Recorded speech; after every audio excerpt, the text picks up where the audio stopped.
Greetings. Welcome to Lit with Lloyd. I am your host, Lloyd Russell.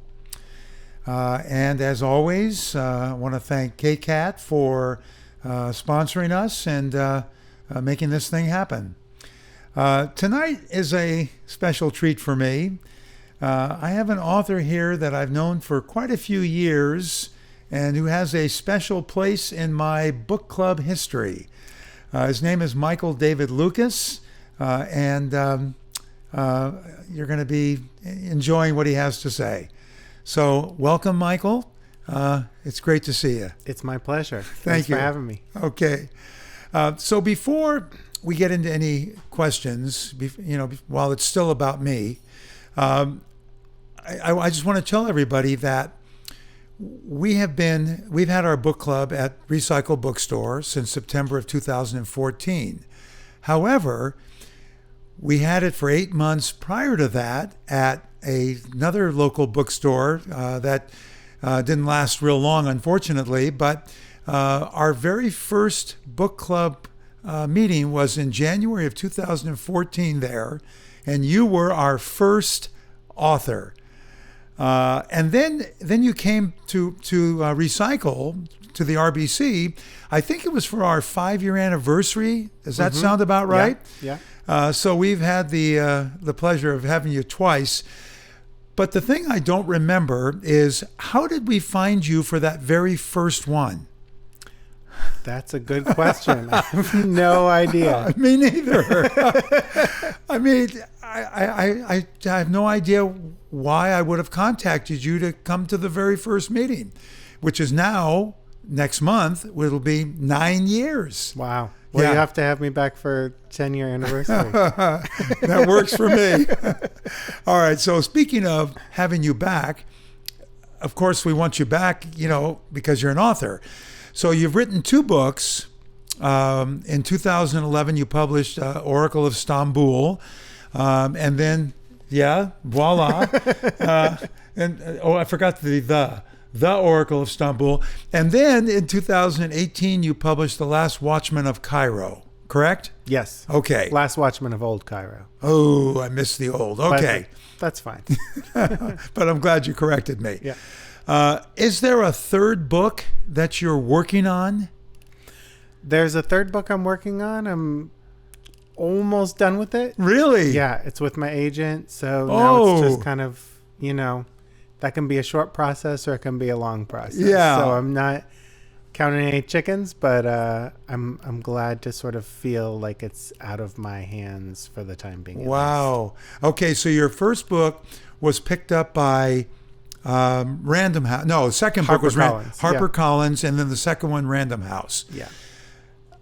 As an unknown author and with a debut novel, how did you get tied to such a big publishing company?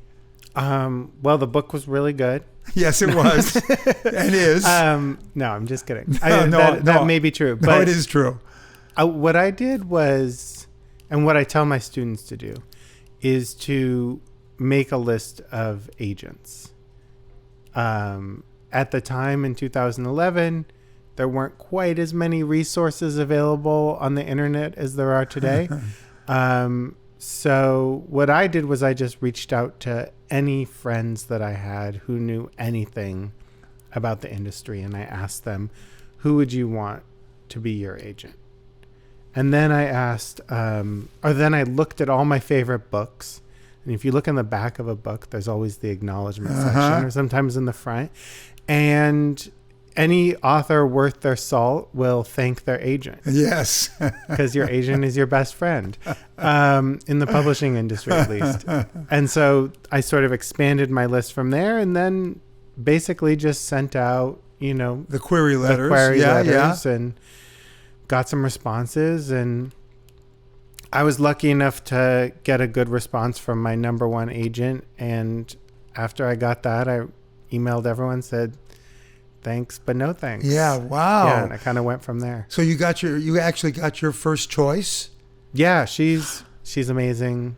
So I owe everything to her in the world. And she still is obviously your agent. Yeah. Because you said is. Yes. Okay. Okay, so your agent gets it, and we know with the process, but how did your agent get you published? At that point, you know, it's just her fairy agent magic that she does. I can't really speak to that, but you know, she knows publishers, she knows editors, she puts it in their hands. And then there was a couple folks who were interested, talked to them on the phone. We didn't have Zoom at that point, or if we did, no one was using it. And yeah, and then found my publisher, and you know, similar process for the second one. Okay, so you had a 1-book deal, I take it. Mm-hmm. Did your first publisher, did they have any kind of right of refusal on the next one you did, or anything like that? You know, I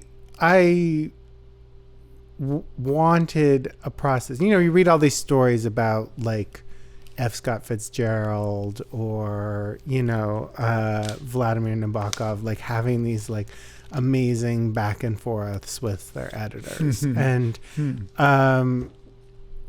or even more recent authors. But so I kind of had this idea that I was going to send my editor at the time the manuscript, and we were going to go back and forth with it. So it wasn't completely done. And I don't think she recognized that, and it may not have just been the book that she wanted, but yeah, so she passed on it, and it ended up finding a great home with another house and did pretty well. So, you know, I was happy with how it ended up. Yeah.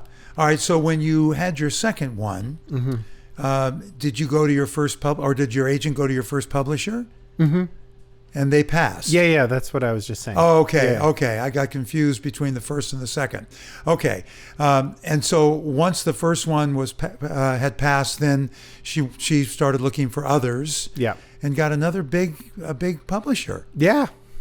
So, alhamdulillah, as they say. So now, is your agent getting ready now to find a publisher for the third one? Yeah, she's reading it, seeing, you know, how it lands with her. And then, like I said, it can be a short process or a long process. Right. She can either say, hey, I'm ready to send it out, or she can say, you know, take another few months and sort of get these parts in order and, you know, make this character more believable, or whatever that might be. So you're waiting to hear back on what her thoughts are. There's a lot of waiting, I've realized, this game.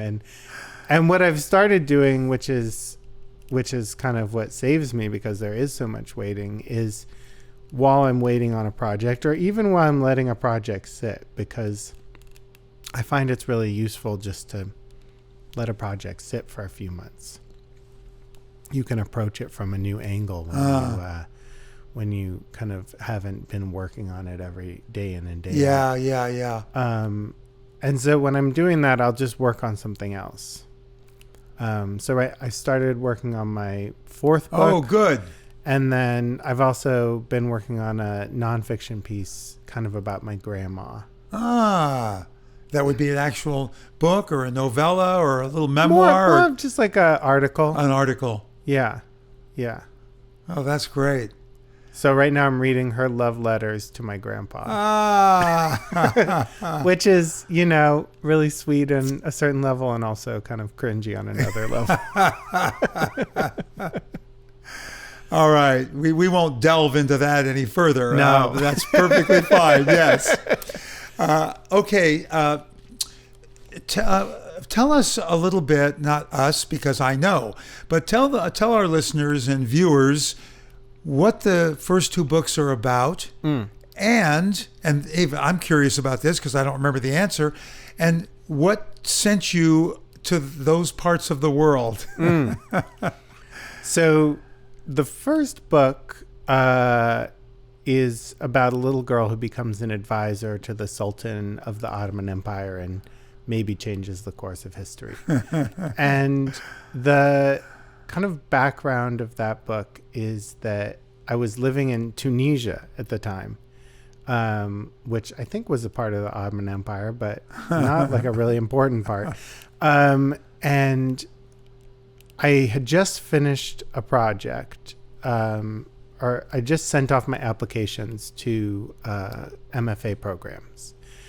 And for the first time in a long while, I didn't know what I was going to write about. And I remember one afternoon, it was in the middle of the Iraq War. I was kind of feeling caught in between my friends at home who were like, you know, is there Al Qaeda in Tunisia? And then my friends in Tunisia who are like, why is the United States bombing Iraq? Like, what the heck is going on here? Uh-huh.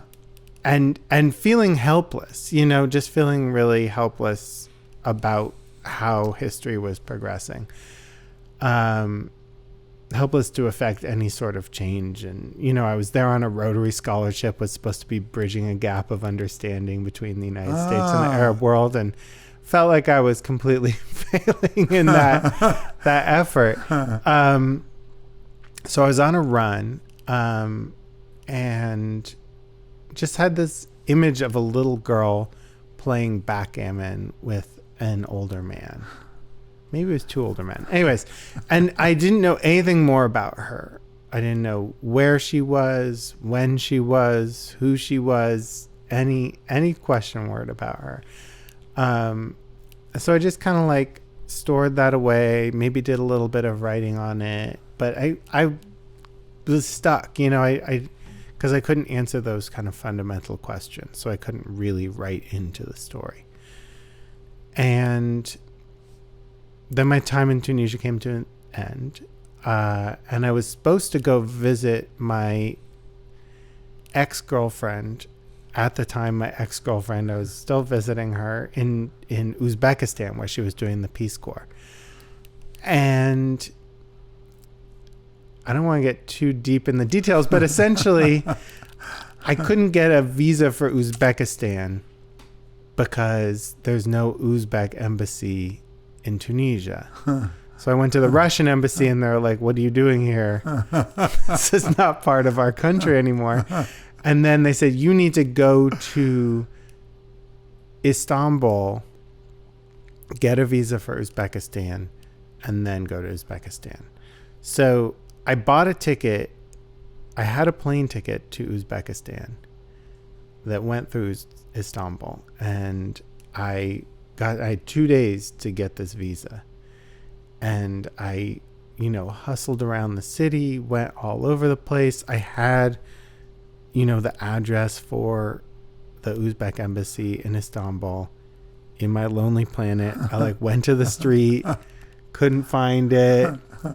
Really spent all of 2 days trying to find this thing and couldn't even find it.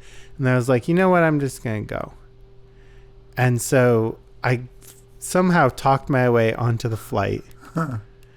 And when I got there, as soon as I got there, they were just like, no, you cannot come into this country because you don't have the right visa. And there's all these like little details, but essentially my ex-girlfriend was coming from where she lived to Tashkent, and the bank where she was trying to get money, where she needed money to get me some sort of thing, had ran out of money. Like they didn't have any money in this bank. And so I ended up being kicked out. I tried to call the embassy. I staged a little sit-in, and then finally they hustled me onto the plane.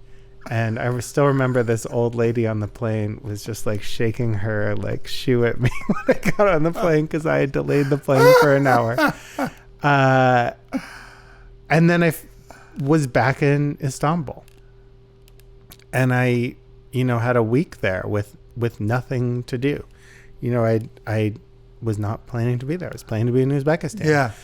And so I just kind of wandered around the city and really fell in love with it. And one day, and each day I kind of went to a different neighborhood. One day I went to this one neighborhood that's filled with junk stores. It's also famous for this one little pastry, kind of like, you know, cheesy, flaky pastry. So I got my cheesy, flaky pastry, had some tea, and then I started going to all these junk stores. And I love going to junk stores. And these were like the perfect kind of, you know, not super curated, just like stuff piled on top of stuff. And I remember this stack of photographs in a crystal punch bowl. And somewhere near the top of the stack was a picture of this little girl leaning against kind of like a pillar at one of these, professional photography studios that they had then. And she just had such a self-possessed, kind of calm, wise look in her eyes. And I knew right away that, this was my protagonist. Oh, wow. And then the time and place obviously fell into place from there. And, it was kind of like dominoes falling at that point. All right. There's more to talk about, but we got to take a quick break. We will be right back with Michael David Lukas.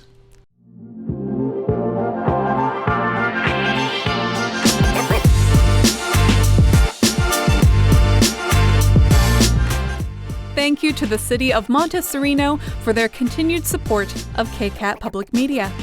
The City of Montessorino has enabled KCAT to inspire, educate, entertain, and inform our community through the magic of television and digital media for over 38 years. Thank you.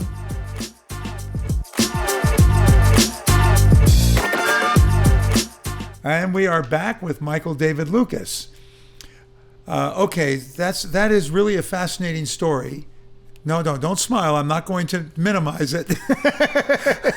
However, what made you take this Rotary gig in Tunisia? What sent you to Tunisia in the first place?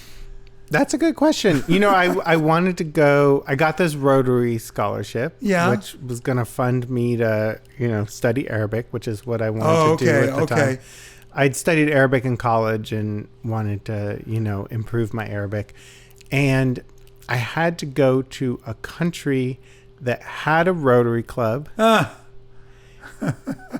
that I hadn't been to before. Okay. So I'd studied abroad in Egypt. I would have gone back to Egypt, but I couldn't go back to Egypt.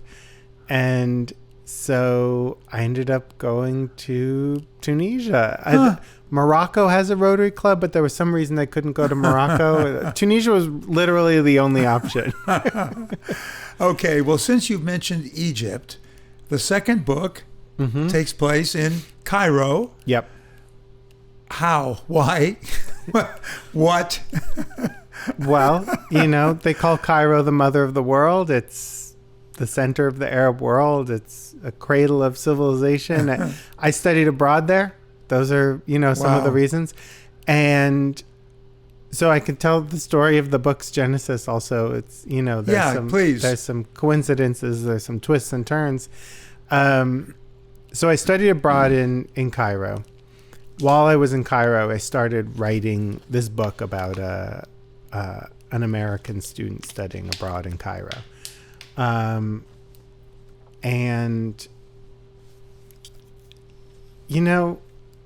oh, no, that wasn't until afterwards. Sorry, let me back up a little bit. I was in Cairo, and it was during the Second Intifada. And I was feeling really kind of unsure, like in Tunisia, about being an American. There was all these protests. Being Jewish, I felt really, disconnected from that sense of myself, and at the same time was having this amazing time, right? I loved the city. I was going to a new neighborhood every week, similar to when I was in Stamboul. It's one of the friendliest cities I've ever been to. You walk down the street, people invite you into their home. Wow. They try and get you to sit down and have some of their lunch, and it just really was a great place at that time and place, and for who I am, or who I am externally, it was phenomenal and just very welcoming and full of life, and it's kind of got these layers of history, and it's falling apart, and it's busy, and it's noisy, and it's got so much. But I couldn't square that love of the city with my sort of sense of myself as, an American, and also particularly as an American Jew. And that was just kind of something that was like a little craw in my throat or mouth or whatever. And then one day I happened upon this neighborhood called Old Cairo. I was wandering around and I came to this graveyard. I was walking through this graveyard, kind of checking it out, and I realized that some of the names on the graves were Jewish names, or what I sort of thought were Jewish names. And then I saw some Hebrew on some of the gravestones. And then I kept walking and realized that this graveyard is like nearby a synagogue. And I'd kind of known that there were synagogues in Cairo and that there had been Jews in Cairo, but it never really I never really put two and two together. And so I heard this tour guide talking about thousands of years of Jewish history in Cairo, and that just, hit me. Like, there were Jews living here for thousands of years, which you don't really hear about much. You don't hear about it ever. If you think about how established the Jewish community is in the United States, we've been here for 350 years, So, I kind of got really interested in the synagogue. I got really interested in the community. And when I came home, started writing this book. That's when I started writing it. That became my thesis for undergrad, about a young Jewish American studying abroad in Cairo, trying to kind of like make my experience into my first book. But it just wasn't working. So that's what I used to apply to MFA programs with. And then I set it aside because it just wasn't working. I wrote the Oracle. And when the Oracle was done and about to come out, I started thinking about, well, what's my next book going to be? And I kind of had that book in the back of my head, like the Cairo book, but I also kind of felt like I had given up on it and maybe wanted to write something new. And as this was all sort of swirling around in my brain, I happened to go on this plane trip to, I forget where I was going, but it was a cross-country plane trip. And I remember sitting down. It was before earbuds, but I had my ear headphones, put my headphones in, was kind of trying to like zone out, because as I like to say, there's two kinds of people in the world: those who like to talk on planes and those who don't. And I'm definitely in the don't category. But the woman who sat across from me or next to me was like very much in the do category. So she was very sweet, older South Asian lady, and very persistent. And she kind of wore me down, and we talked a lot, and she was super interesting. She had moved from Calcutta to Madison, Wisconsin when she was a young woman. She talked about being the only Indian woman in, as what she felt, all of Wisconsin, which probably wasn't true. And, then we started talking about my books. I was telling her about the Oracle. She really loved that idea because she was Muslim, and she loved the idea of like, this Muslim sultan and a Jewish girl kind of getting along. And I told her about, I think maybe I started talking about this synagogue in Cairo, or somehow we got on the topic of synagogues, and she said, my cousins are watchmen of the synagogues in Calcutta. There are these two synagogues that are right next to each other, and her family had been watchmen of these synagogues for generations, passed from father to son. They were Bengali Muslims and had watched over these Jewish synagogues. And in that moment, I was like, oh, I like that. So I excused myself, went to the bathroom, and wrote, the sketch of what would later become The Last Watchman on the little cocktail napkin. Oh, my gosh. That's crazy. Yeah. And I never got to thank her. I mean, I did thank her. I said thank you. I helped her with her bag or whatever. Yeah. But you know, You didn't know how to contact her. I had no idea how to contact her. Oh my but I gosh. actually went to that synagogue or those synagogues in Calcutta, and they're really amazing. And Wow. you know, Wow. there's still a Jewish bakery in Calcutta that's run by, it was Nahum's, I think is its name, and it was sold by the old Jewish family that ran it for a long time to the head baker, who was a Hindu guy. And so this Hindu guy is now in this market in Calcutta is like making challahs. There's so much stuff we just never know or hear about. Yeah. That is crazy. All right, so this is kind of random, but in Tahoe, Okay. there's a swimming pool at State Line that has said half is in Nevada and half is in California. Yeah. So we know that Istanbul is also in Europe Yeah. and in Asia. Is there a dividing line that you cross to go from one continent to the other? Well, probably the Bosphorus. I mean, the Bosphorus is what is Okay. I don't know if there's a spot in the middle of the Bosphorus where you're in Asia and then you're in Europe, but Yeah, there's no imaginary line like I've seen in Tahoe. I mean, maybe the like tourist touts sort of make it seem like there is, but I think the Bosphorus is kind of in between Europe and Asia. Okay. How much do you want to tell us about book 3 in terms of what it is and where it takes place? So with with the first one set in Istanbul, the second one set in Cairo. They both have their place in the title, so it's very clear. Yeah. This third one, I wanted to write about the future, because I was thinking a lot about, while I was writing The Last Watchman, thinking, during the Trump years, during this kind of rise of anti-Semitism, during all this stuff that's going on, the past 8 or 10 years, whatever, I got kind of obsessed with thinking about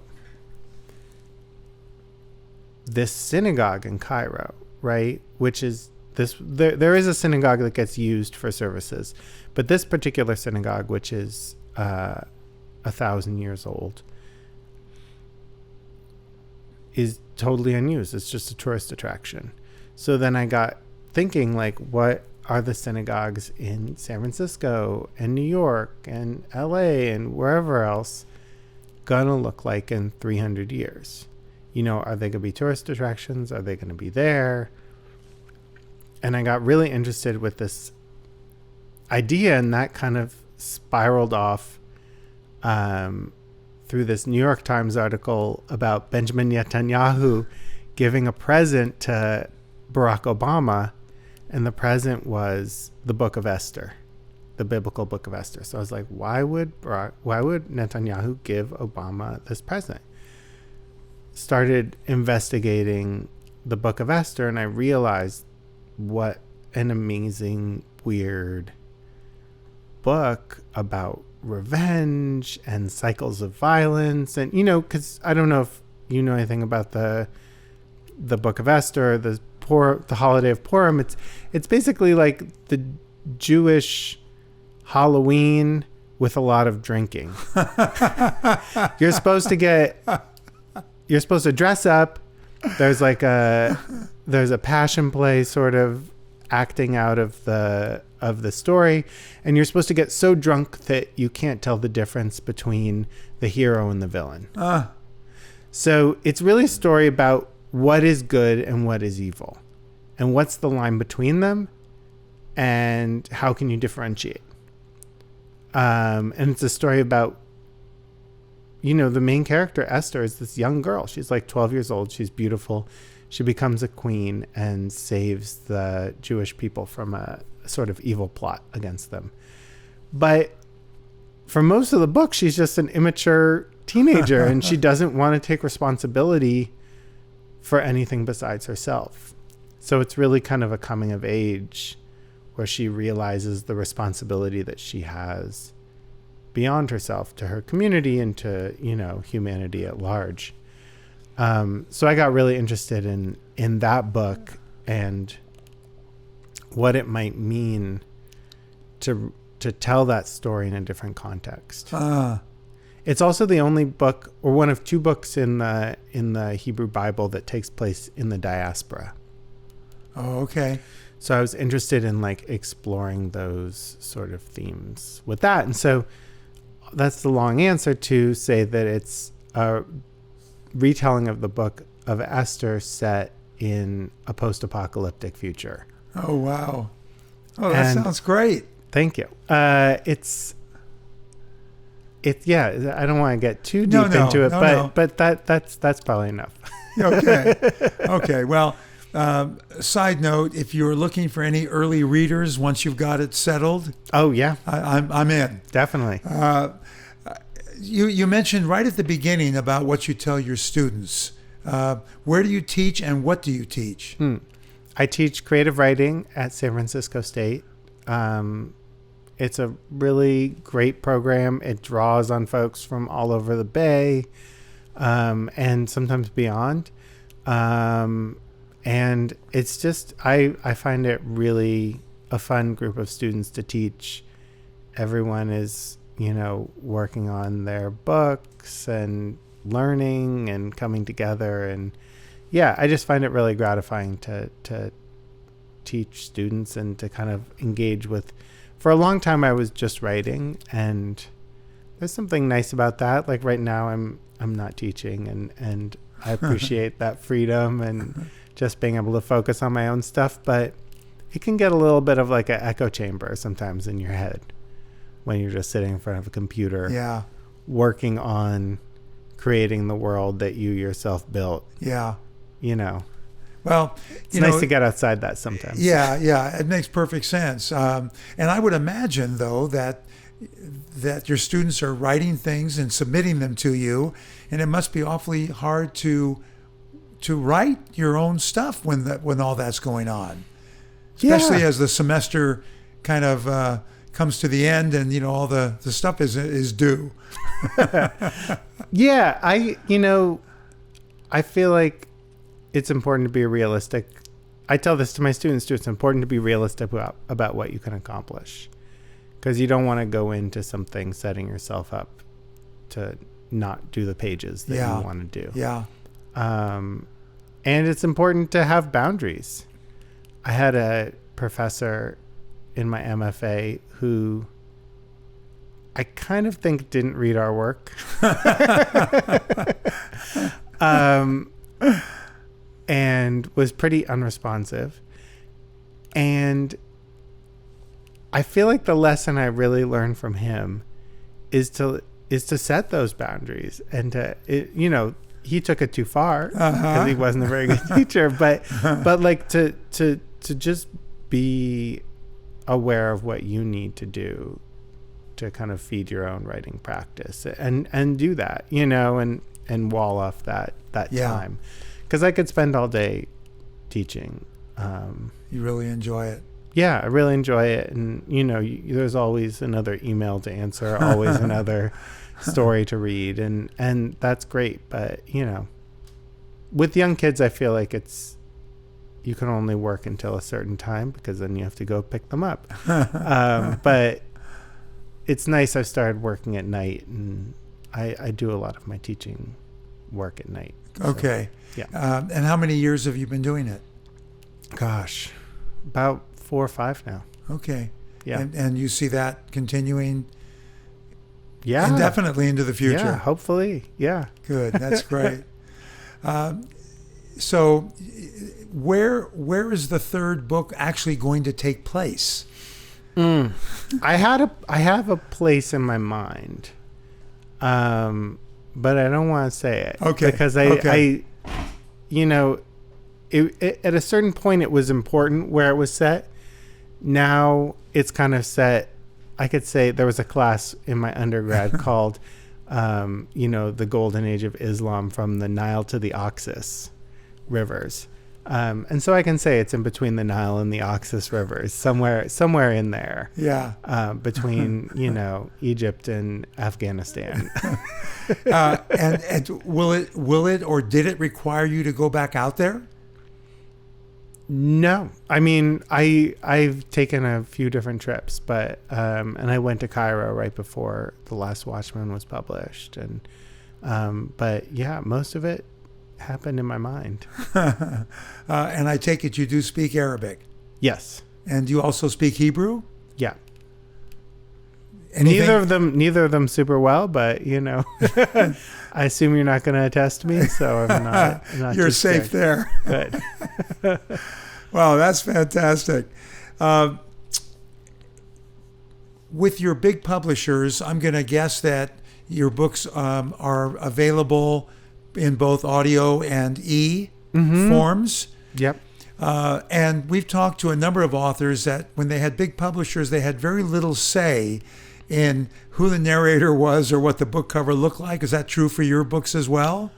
Yeah, you can say no, I think, but you don't want to say no too much. And there's actually been a few times that I've said no and then they said sorry. But I've been lucky enough to have really amazing covers, I think. Oh, I love this one. Yeah, and the other one is actually not too dissimilar from that. And then awesome book narrators. Really? There was the woman who narrated The Oracle. I was literally last night watching the TV show on Hulu, Fleischman is in Trouble.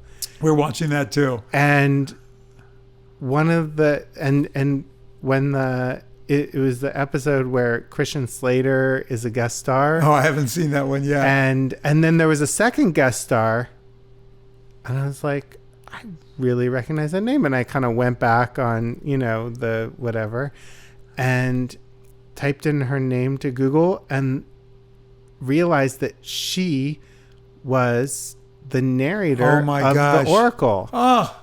And she plays Fleischman's kind of one of his girlfriends. What's her name? Mozhan Marno, I think. Okay, wow. That's a trip. Yeah, and she was an amazing narrator, and she's a great actor. And then for the second book, the guy who narrated it had a New York Times Magazine cover story about how he was the greatest audiobook narrator of all time. So Eduardo Ballerini. Huh. People literally just listen to books that he narrates because they love his voice. So I thought maybe it was self-proclaimed that he was the best one. He's very good. Yeah. I mean, I don't know. So I've been really lucky on that front. Will you, for the third book, will your agent look into smaller publishers, or is she just going to go for because there are less big guys, every year it seems. Yeah. Aren't there just 3 now? I think there's 4 because that merger got blocked. But yeah, I don't know. Like I said, I just kind of leave it to her, and I imagine she'll be looking at some of the bigger, smaller ones and the smaller, bigger ones. Yeah, and, yeah. You got to sort of spread it wide now. I think you're right. We are just about out of time, but there's one thing that I would like to ask you about. I know that your wife has a nonprofit. Oh, yeah. And that you're involved in it as well. Would you mind just telling us a little bit about that? Yeah. So 4 years ago now, my wife was diagnosed with colon cancer. About my youngest daughter was 6 months old, and my older daughter was 3 at the time.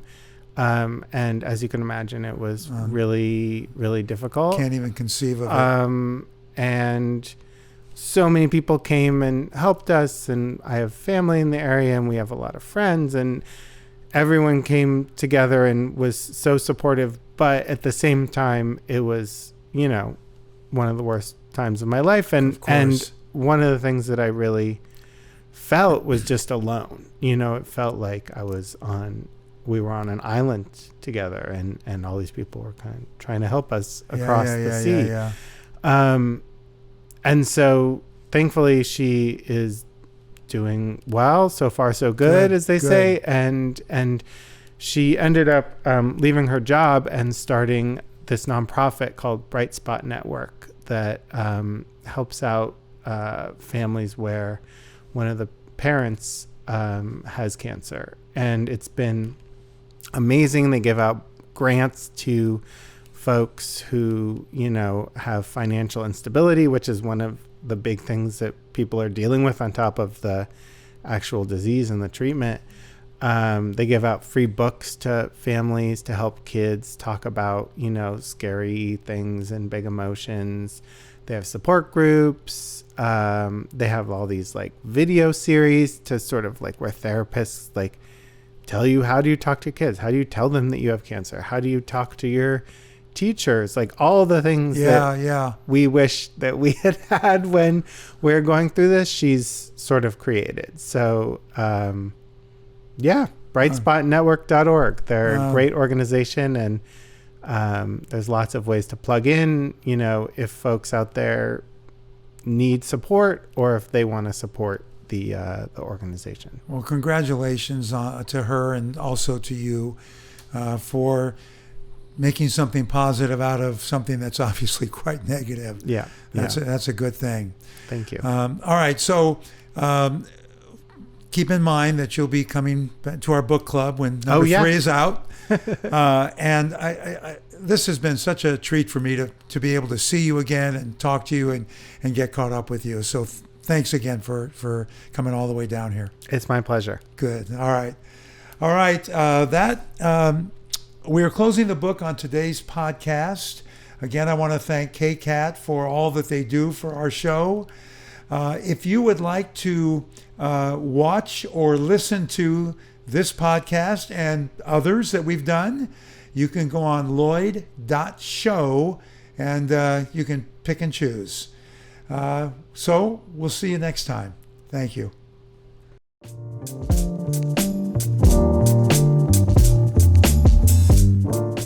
You just heard Lit with Lloyd here on KCAT Radio. Explore all our KCAT original programming at kcat.org/radio.